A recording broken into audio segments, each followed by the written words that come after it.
professor estava precisamente a referir as questões, se calhar tem que se repensar a própria noção de político, de Estado. Não, porque exato, há uma cadeia de problemas que estão todos ligados. E, como é que é dizer? Por um lado, há a lei de inércia. As pessoas, digamos, um problema é preciso que eles nos estourem, não é à frente, é nos bolsos. Enquanto o problema não nos estoura no bolso, a lei de inércia, a pessoa vai adiante.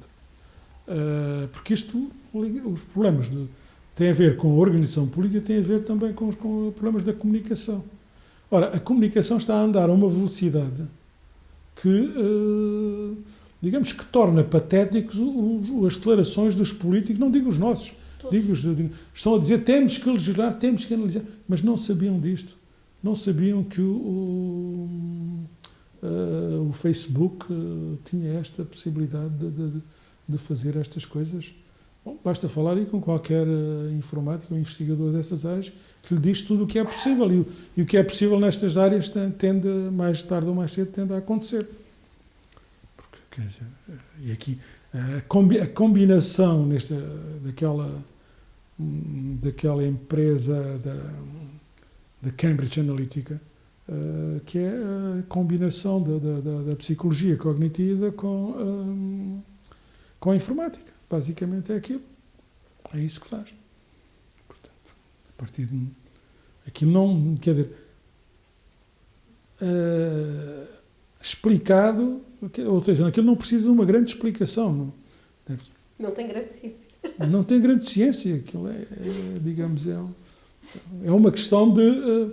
digamos, é uma questão de tempo e de número, não é? De número, exatamente. É uma quantidade de informação. Trabalhar com mais informação que dá.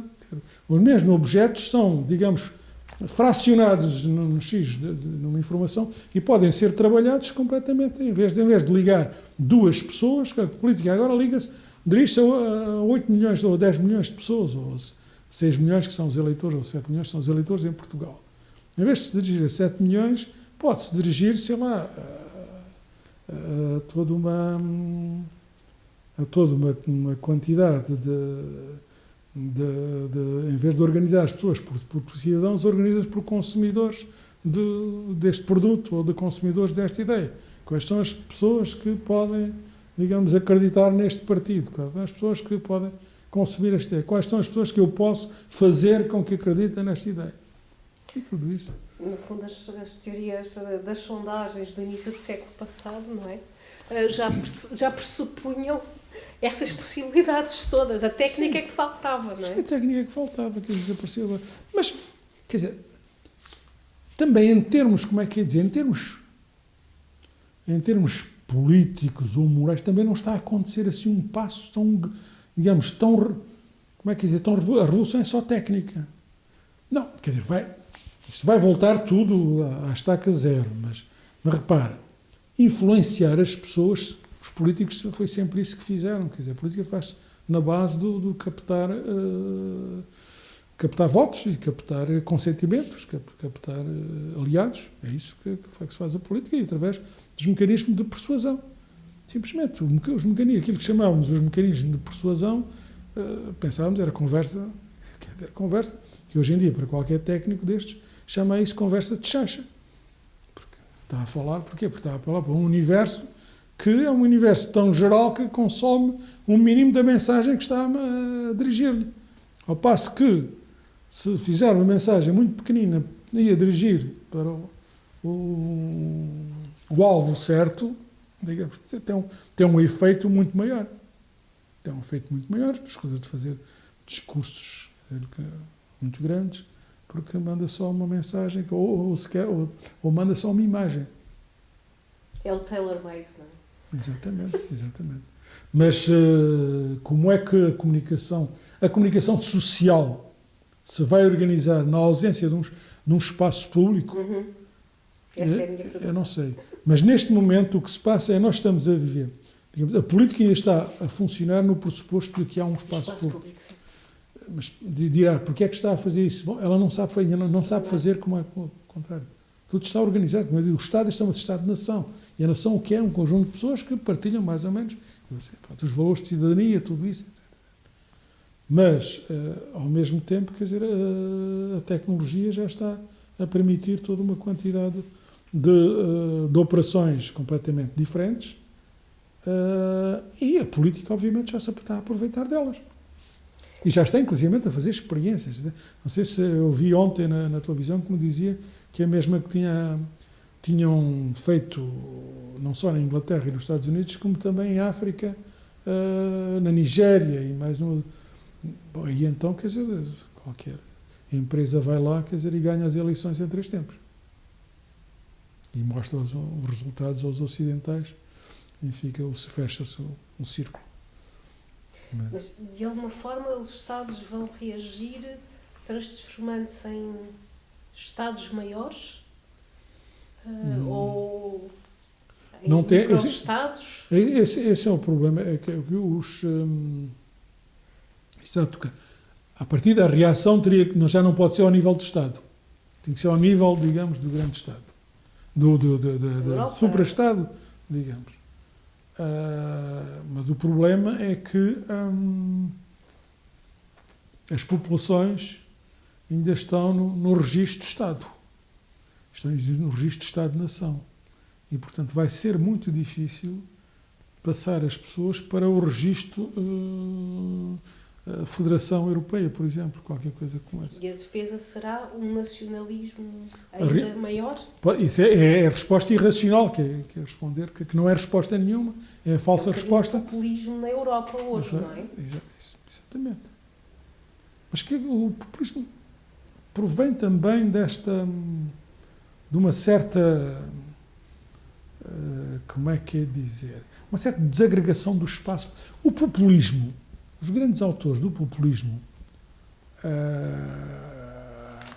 o Ernesto Laclau, por exemplo, trata muito bem isto que agora toda a gente anda a falar por causa do que aconteceu com o Facebook. Com o que aconteceu com o Facebook. O Laclau já trata muito, quer dizer, que a política é uma... Mas ele trata-se, a política é sempre uma luta pela hegemonia. E a hegemonia é uma... tem a hegemonia aquele grupo cujas mensagens, quer dizer, colam na maioria. E, portanto, é uma questão, digamos, toda a política é uma colagem de mensagens de uma forma muito pragmática. Sejam mensagens nacionalistas ou antinacionalistas.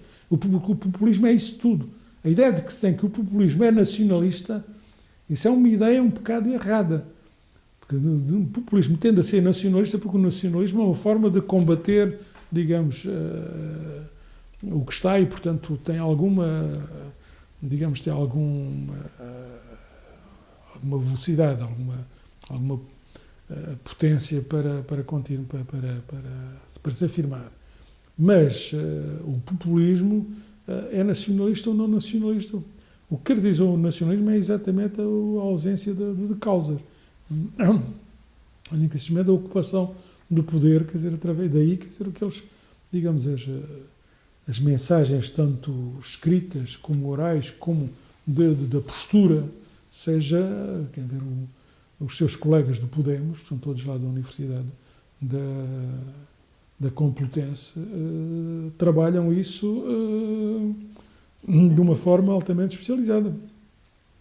Aliás, o número 2 do Podemos, o Erron, tem de resto uma tese com a Chantal Mouffe, que era a mulher do Ernesto Laclau. Mas eles estudam muito as questões da linguagem e também da psicanálise, claro, do Lacan e tudo isso. Claro. Portanto, isso... Há um ressurgir nestes trabalhos muito do trabalho do Lacan, precisamente. Portanto, essas... não há, digamos, nada, quer dizer, não é assim tão recente, não é nada disto é novo. Quem lê algumas coisas nestas áreas já se apercebeu disto, simplesmente isto está a acontecer. Está a acontecer a uma escala que toda a gente, todos os jornais agora estão a dar conta disso. Em bom rigor, não aconteceu nada disso. O Laclau já teoriza muito, e já há uns 10 anos, que ele teoriza, digamos, deste fatiamento do eleitorado, de acabar com a esquerda e com a direita, de ir buscar, quer dizer, digamos, onde os aliados estão onde nós fomos capazes de os ir buscar. Portanto, a ideia de, digamos, o populismo, digamos, pensou, se calhar ainda antes de ter a técnica nisso. Perfeito. Ter a técnica ao seu serviço. Mas agora, quer dizer, tem tanto estes movimentos pequenos como os grandes líderes mundiais têm nisto à sua disposição. O Putin pôs lá em São Petersburgo, tem lá não sei quantos laboratórios a trabalhar. Pronto, e agora as máquinas já sabem, pois aquilo é descoberto. Mas isso para a democracia torna-se muito complicado. Letal. Não há democracia sem Estado-nação, sem espaço público. E? A democracia está em crise agora, quer dizer, não é amanhã, é hoje. Não, é agora, mas também não era já no século passado. No século passado teve em crise, mas por causa aí sim, do fascismo e do comunismo, dessas grandes ideologias. Neste momento não é ideologia, é a ausência de ideologias. Qualquer ideologia nestes movimentos é passado como se fosse um passo-vite. O populismo nem é uma ideologia da ausência de ideologia, que é o que preside a estas atuações agora que se estão a ver das interferências nas eleições. O que aconteceu. De maneira que não estou otimista desse ponto de vista. Sei que já vi momentos muito graves e houve quem conseguisse dar a volta. Pode ser que se consiga dar a volta. Eu é que não sei como é que se vai dar a volta nesta. Estávamos a falar, portanto, destas novas, como é que se pensa a comunicação e o professor também, entre 2002 e 2005, não é? Dirige a Biblioteca Nacional no momento da emergência dos digital. Do e-book. Digital, sim. Não, penso que a biblioteca foi talvez o sítio onde eu gostei mais de trabalhar. Não trabalhei tanto como na imprensa nacional Casa Média, não tive tanto trabalho, também porque já ia mais preparado, mas sobretudo porque encontrei um conjunto de técnicos muito bom. Depois a biblioteca tem instalações ótimas, não só para o próprio pessoal, para os leitores. Está-se bem na biblioteca. Eu não me canso de elogiar a Biblioteca Nacional. Dava-me um prazer especial ir à sala de leitura, às vezes ia lá fazer consultas e encontrar desde o catedrático ao velhinho que ia ver lá, até ao homem que ia saber qualquer coisa da sua terra. Digamos, eu chamava isto é o luxo democratizado. O senhor, qualquer pessoa vai ali, tem uma secretária, uma cadeira muito confortável daquilo que tem, com o atendimento das pessoas que funcionar, com um lado, inclusive, social. Quer dizer, a biblioteca tinha, naquela altura, entre 320 funcionários que tinha 80 eram handicapés. Ou seja, alguns deles cegos. Além de um ótimo atendimento para cegos. Se lá cegos a fazerem teses de doutoramento. Fazendo ótimo atendimento para cegos. E tinha, inclusive, uma conexão com voluntários, por exemplo, pessoas que iam lá ler livros para gravar para cegos. Mas 80 daquelas pessoas eram deficientes. Deficientes desde os jardineiros até pessoas que andavam a levar livros, até pessoas que estavam na encadernação, na reparação de livros. Portanto, 80 pessoas é muito num universo desse. Isso era muito. E estavam integradas. Foi uma das coisas que me impressionaram favoravelmente na Biblioteca Nacional. Mas o meu trabalho, fundamentalmente, na Biblioteca Nacional foi, digamos, acelerar a digitalização. E creio que se conseguiu, a partir daí, a Biblioteca tem vindo a digitalizar a um ritmo cada vez maior. Temos já muita coisa digitalizada. a coleção da Biblioteca Nacional, eu conheci muitos colegas nossos que torcem o nariz, mas quer dizer, normalmente eu fico sempre a pensar se de facto foram lá 2 vezes, ou se consultaram o catálogo. De facto, a Biblioteca Nacional tem muito bom. Existe inclusive a PORBAS, que é a unificação de todos os catálogos das bibliotecas universitárias. Fez-se um avanço enorme nesse capítulo, quer dizer, eu pelo menos trabalho otimamente. Já se fazia antes, quando eu fiz a tese de doutoramento, já se fazia na Biblioteca Nacional e eu fiz muitas vezes o pedido de livros emprestados de outras bibliotecas. O serviço de empréstimo interbibliotecas, que é um trabalho ótimo das bibliotecas nacionais. Mas, portanto, isso era pôr informação a circular. Isso é digamos, é uma coisa que algumas redes, o Google também, o Google tem essa vantagem, pôs muita coisa. As bibliotecas, a biblioteca francesa e a biblioteca inglesa, têm, a tendência é tudo o que não está sob direitos de autor, seja digital. Open access. Open access.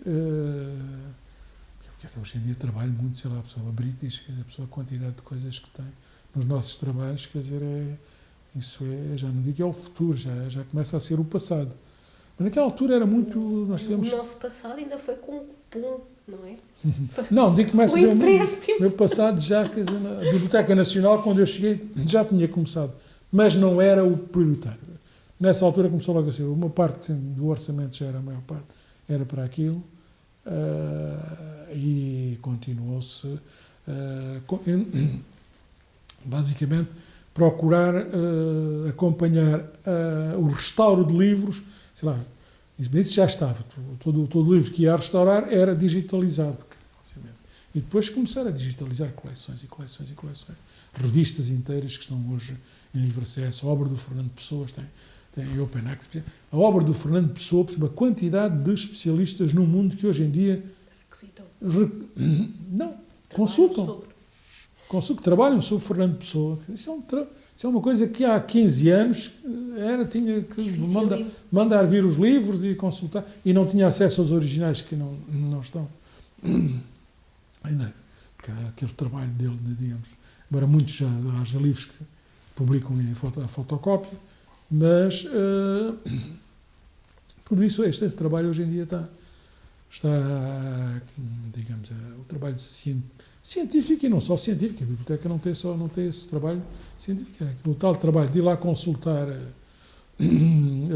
as coisas da Terra também é um trabalho cívico, mas obviamente o principal trabalho é o trabalho científico, e isso, apesar de tudo, cada vez que vou à Biblioteca Nacional, a sala de leitura normalmente está cheia, apesar das muitas coisas que já estão digitalizadas, mesmo jornais, a quantidade de jornais que se digitalizou. Também os jornais, que era uma coisa... Os jornais são de papel muito mais frágil. E os livros também começaram a ser. E os últimos livros, então? Pois, porque nós tínhamos os livros antigos, o problema era os bichos. Agora, a partir do momento em que tem aquelas... Já, digamos, os isolamentos, as coisas está... Mas houve muitos livros que, assim, abrir aquilo estava todo rendilhado. Era pó. Normalmente, os bichos são alérgicos à cultura, como se vai dizer, porque... Só era por fora. Trabalham, digamos, nas margens, mas chegam à tinta que se usava, digamos, eles não tinham.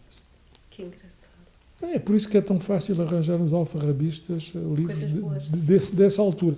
Mas de agora, quer dizer, livros que eu já comprei, estão-se a desfazer. E o professor já começou também nessa altura com os e-book, como é que vai ser a edição? Não, a edição hoje em dia, quer dizer, sei lá, há muitos, sei lá, a geração dos meus filhos, muitos deles já só leem edições Kindle. Mas na Biblioteca Nacional ainda não se faziam edições... Não é 2 anos depois ou 3? Eu não fiz lá. Ainda não se estavam a fazer. O que nós pusemos lá já era uma coisa que existe já muito nos YouTubes e coisas do género, são conferências de grandes especialistas. Nós tínhamos um serviço que depois até desativámos porque não havia hábito, não tinha clientes. Mas tínhamos, durante uma certa altura, lá um serviço, tínhamos conferências em que as pessoas tínhamos sempre um conferencista a falar lá numa salinha pequena, as pessoas podiam-se ali sentar a oferecer conferências de Humberto Eco, de grandes nomes assim, de professores da segunda metade do século XX que tinham gravações e havia lá essa, digamos, essa variação, mas que não teve futuro, se calhar também porque as pessoas tinham mais que fazer. Ou se calhar também porque não foi suficientemente divulgado, não é? Ou foi à van-la-lettre excessivamente. Eu diria que hoje, por exemplo, as apresentações de ópera diretamente, hoje o streaming, isso tornou-se muito mais habitual, não é? Pois, também a Biblioteca Nacional não tinha um serviço de comunicação XPTO.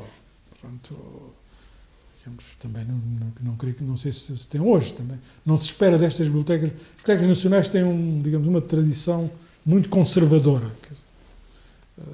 Embora muitas pessoas não conheçam sequer quais são as funções dela, as funções da Biblioteca Nacional.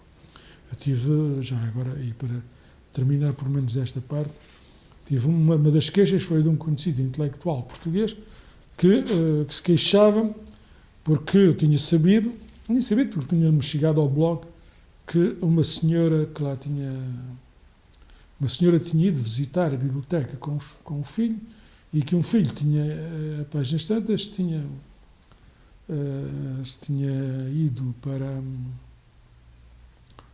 Tinha entrado na sala de leitura de jornais e tinha aparecido imediatamente um funcionário que tinha dito que a criança não podia estar ali. Bom, e o senhor dizia que escândalos, que se afastam as crianças das bibliotecas, como é que elas ganham o gosto pelos livros, toda essa conversa. Bom, eu tive que dizer, mandar um comunicado da biblioteca a dizer muito simplesmente que as crianças não podiam estar na biblioteca para não perturbar o trabalho dos leitores que lá estavam a trabalhar.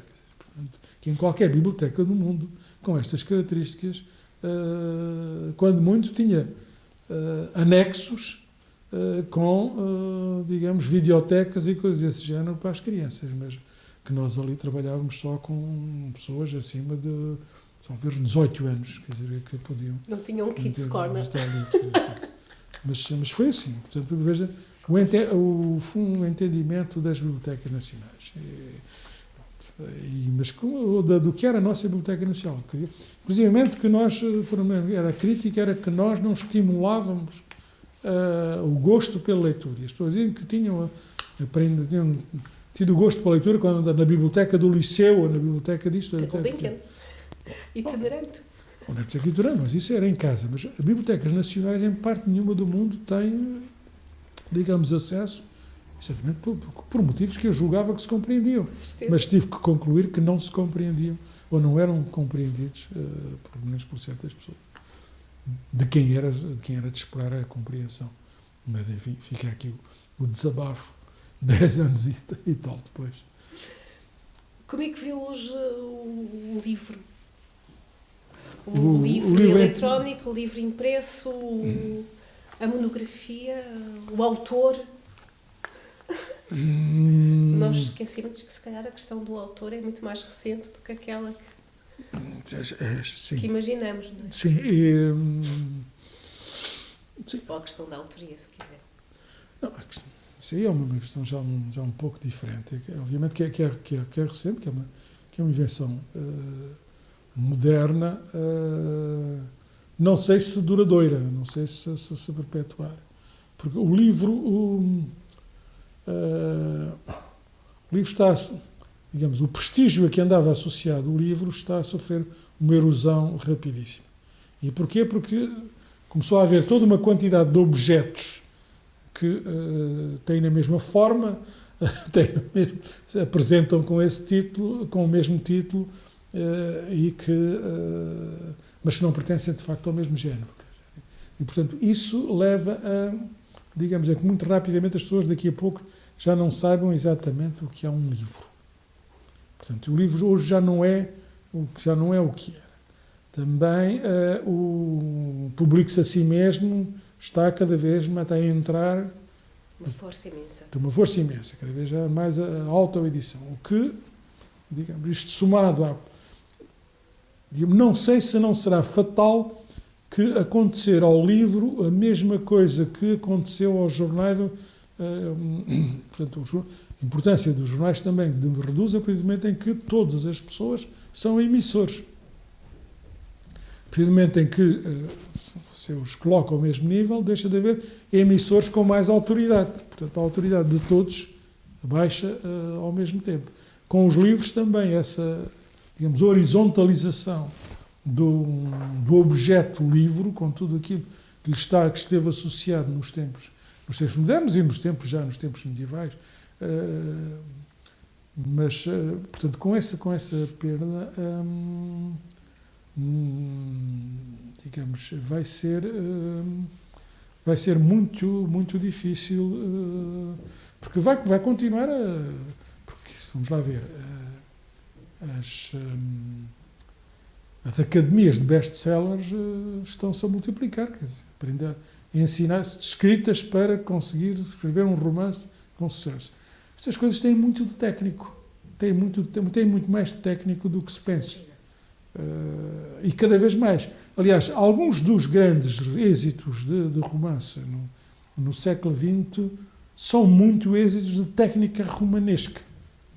Posso dar um exemplo de Umberto Eco, a meu ver, O Nome da Rosa, que é um livro que é de grande sucesso, um grande romance, mas quer dizer, aquilo compara-se com os grandes romances de meados do século XX e aquilo é, sobretudo, uma prodigiosa capacidade de colar e de fazer narrativas. Aquilo é muito técnica e muito pouco daquilo a que se associava o romance.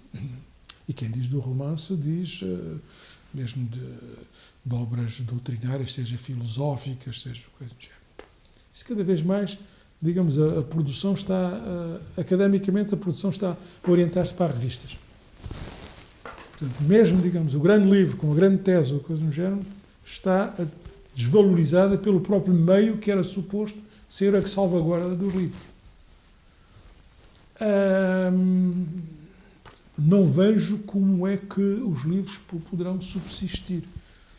Espanto muito, quer dizer, as pessoas podem continuar a pôr nos currículos, publicou 70 livros ou publicou 50 livros. Mas, quer dizer, se calhar alguns desses livros publicou com 20 pessoas, ou coisas desse género. Mas tudo isso já está misturado. Na própria academia, repare. Sim. Agora, se passar para o grande público consome romances, que é aquilo é. Qualquer pessoa formada no século passado, como é o meu caso, considera aquilo lixo. Mas passa por livro. E diz-me, mas porque é que considera aquele livro e não considera? Porque há milhões de pessoas a gostarem daquilo. E entramos, digamos, a democracia tem esse lado também que é um diluente. A democracia é um diluente. A democracia é um diluente para estas coisas. O livro está associado a uma aristocracia do pensamento. Só alguns é que chegam à capacidade de elaborar um conjunto de ideias e a pôr no livro. Isso é uma aristocracia. Ora, a democracia não trabalha só politicamente, socialmente também trabalha. E, portanto, esse tipo de... Esta aristocracia vai sendo corroída em nome do número. Isto é, agora, digamos, sobretudo quando repare, não sei se está a ver bem o alcance da mudança do livro para o e-book. A partir do momento em que você tem o e-book substitui o livro, você passa a ter só um objeto. Tudo aquilo é o mesmo objeto. Portanto, o lixo e a crítica da razão pura e as teses do Einstein, tudo aquilo é a mesma informação. E, portanto, a geração dos meus filhos já lê tudo com a mesma... é tudo igual. Passa do blog para a Montanha Mágica, passa da Montanha Mágica para... a revista. Para a revista. Portanto, tudo aquilo é o mesmo. Portanto, é só. O livro desapareceu. Aquilo não é e-book. Aquilo é e fim. Até a própria designação, não é? No fundo, o que o Kindle deveria ser era uma e-library, não é? Já se chamou livro porque realmente é isso, não é? Ficou tudo ali, aglutinado Mas isso não é em vão, isso não é. As pessoas podem dizer, Mais, estão cá todos. Não, mas é que o todos passa a ser só um.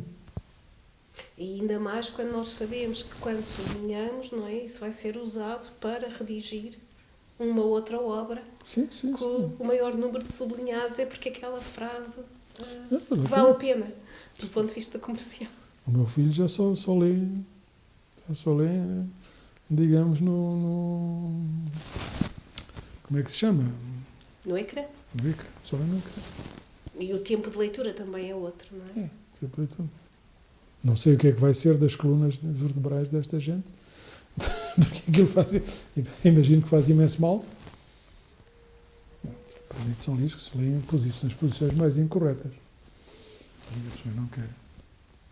Professor, para além de professor de filosofia, de professor em ciência política, de professor em ciências da comunicação, também fez parte, ou foi o responsável por a área da informação e da comunicação na Agência de Avaliação e Acreditação do Ensino Superior. Como é que vê os cursos hoje de comunicação? Houve um desdobramento saudável, isso nota-se. O lado de desdobrar a comunicação, que era quase, digamos, pensava-se há 30 anos, falava-se em curso de comunicação, falava-se em curso de jornalismo. E isso não era só no grande público. As universidades também pensavam em criar um curso de jornalismo, em cursos de apresentadores de telejornais.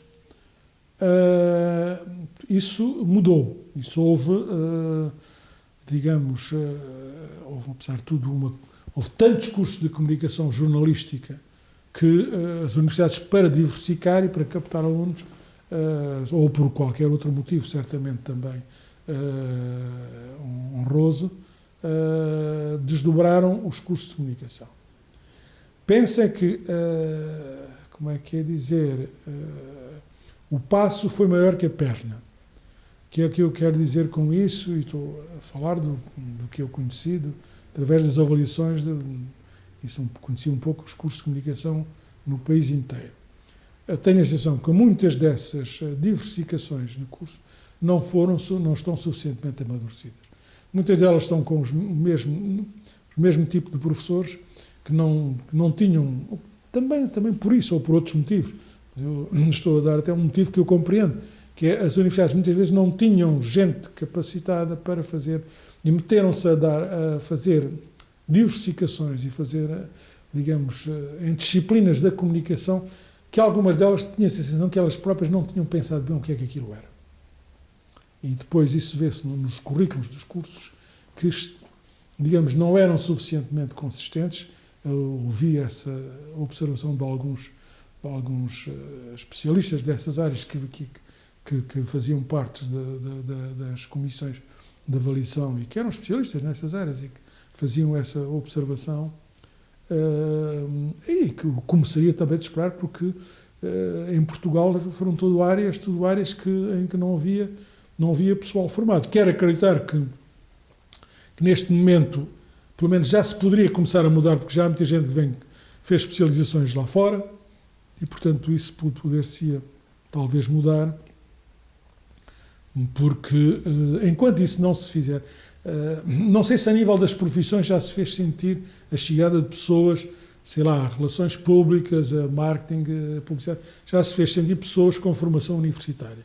Mas na academia, enquanto essas, digamos, disciplinas autónomas da comunicação não se afirmarem, digamos, continuaremos sempre, digamos, a comunicação, digamos, à volta, não digo da fogueira, mas do telejornal. Foi essa a sensação que tive. Depois há bons cursos e há maus cursos, há cursos melhores, há cursos assim, mas as áreas não de... Há as áreas de teoria da comunicação, há uma ou outra em que a teoria da comunicação já está muito desenvolvida, de jornalismo há boas e há más, muitas delas ainda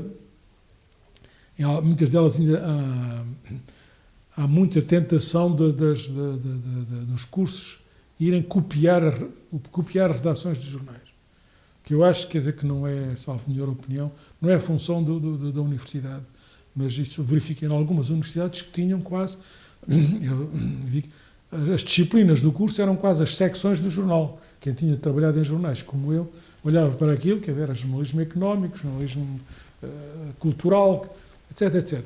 Bom, o que não é o que se espera de um curso de jornalismo, porque para isso, quando muito, num Politécnico. No Politécnico poderá fazer uma abordagem muito mais próxima da profissão do que propriamente num curso superior. E mesmo o Politécnico é discutível.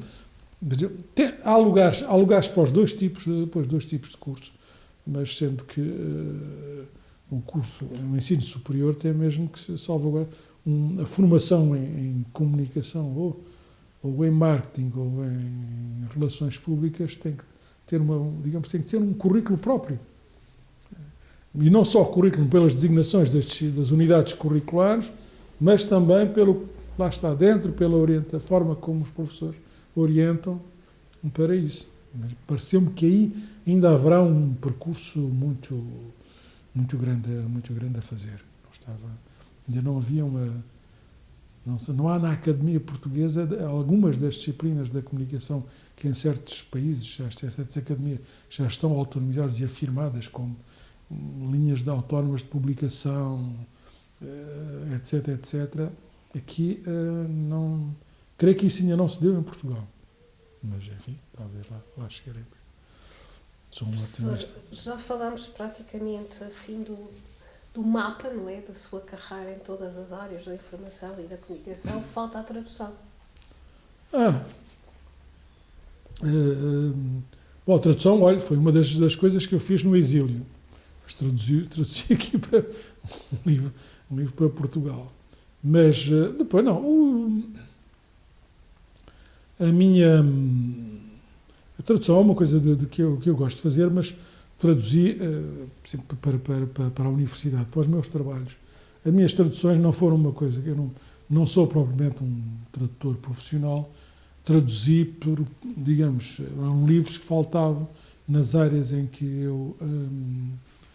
eu trabalho e que não havia de todo, ou não havia traduções satisfatórias em português, e de maneira que eu traduzi.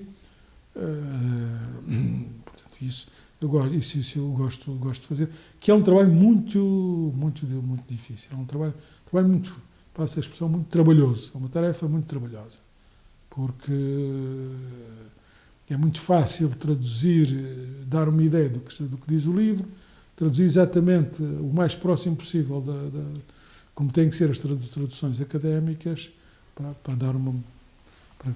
para ser um livro do autor e não do tradutor, torna-se muito difícil, mas que é fascinante. Mas houve livros que, sei lá, eu ando com que andei 4, 5 anos. Aliás, a maior parte dos livros que eu traduzi andei assim 4, 5 anos, a trabalhar muitas horas por dia. Enfim, isto é um livro muito difícil, ou livros antigos é mais difícil. Maquiavel, o que é que nos tem a dizer hoje? Não, já falámos. Isso é um princípio de conversa, quer dizer, não um final de conversa, quer dizer, Maquiavel tem tudo a dizer-nos hoje e vai continuar a dizer por mais algum tempo, porque já é um sujeito particularmente inteligente e depois particularmente sensível, intuitivo e que foi um fascínio para mim, independentemente de todas aquelas coisas, as vulgatas que por aí circulam. Mas é digamos, alguém que pensa neste comprimento de onde é que eu tenho aqui estado a pensar, não se preocupa em dar respostas, sei lá, digamos, gostávamos aqui a dizer relativamente aos Facebooks e a todos os riscos para a democracia. Isto é um risco real e que pode ser descrito e que vai acontecer, quer dizer, mas também pode acontecer alguma coisa que desvia a onda para o outro lado. Não estamos a ver qual, mas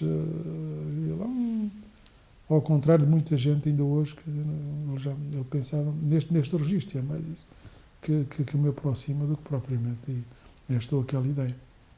Sr. Professor, é um privilégio ouvi-lo, é um privilégio ouvir o homem da comunicação, mas é com certeza muito mais ouvir o filósofo político. Muito obrigada. Nada, foi um prazer. Até uma próxima. Esperemos que sim, esperemos que sim. Espero que mais breve, porque agora já fico aqui com a minha vida toda.